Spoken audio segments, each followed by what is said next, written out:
ต่อไปเส้นทางที่ตามรับฟังข่าวพยากรณ์อากาศพยากรณ์อากาศประจำวันที่1เดือนธันวาปี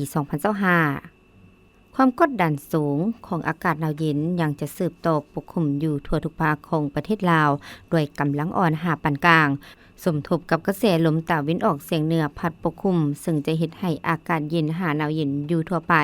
และอากาศจะหนาวเย็นหลายพร้อมมีหมอกหนาปกคลุมในตอนเช้าอยู่แขวงภาคเหนือแขวงไซสมบูรณ์และเขตภูเพียงบริเวณและมีลมพัดแรงเป็นบางโอกาสพยากรณ์อากาศแต่เวลา 7:00 นของวันที่1เดือนธันวาหาเวลา 7:00 นของวันที่2เดือนธันวาปี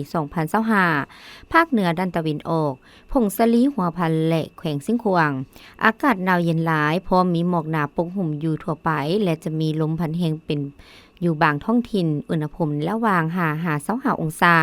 ภาคเหนือด้านตะวันตกแขวงหลวงน้ำทาบ่อแก้วอุดมไซหลวงพระบางและไซหยามบุรีอากาศหนาวเย็นหนาวเย็นหลายพร้อมมีหมอกหนาปกคลุมอยู่ทั่วไปและจะมีลมพัดแรงอยู่บางท้องถิ่นอุณหภูมิในระหว่าง6-28องศา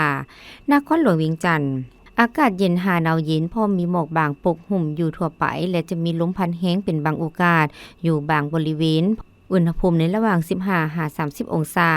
ภาคกลางอากาศเย็นหนาวเย็นพร้อมมีหมอกบางปกคลุมอยู่ทั่วไปและจะมีลมพัดแรงเป็นบางโอกาสอยู่บางท้องถิ่นอุณหภูมิในระหว่าง13-30องศาแขวงไซสมบูรณ์อากาศหนาวเย็นหลายพร้อมมีหมอกหนาปกคลุมอยู่ทั่วไปและจะมีลมพัดแรงเป็นบางโอกาสอุณหภูมิในระหว่าง5-29องศาภาคใต้อากาศจะเย็นหนาวเย็นในตอนกลางคืนตอนเช้าพร้อมมีลมพัดแรงเป็นบางโอกาสอุณหภูมิในระหว่าง17-32องศาสำหรับเขตภูเพียงบริเวณอากาศหนาวเย็นหลายพร้อมมีหมอกหนาปกคลุมอยู่ทั่วไปอุณหภูมิในระหว่าง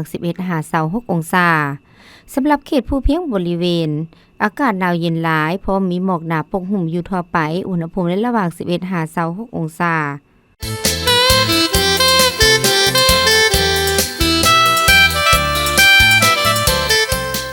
ส้มเสยน้ำใจบรรษาทที่2ธันวา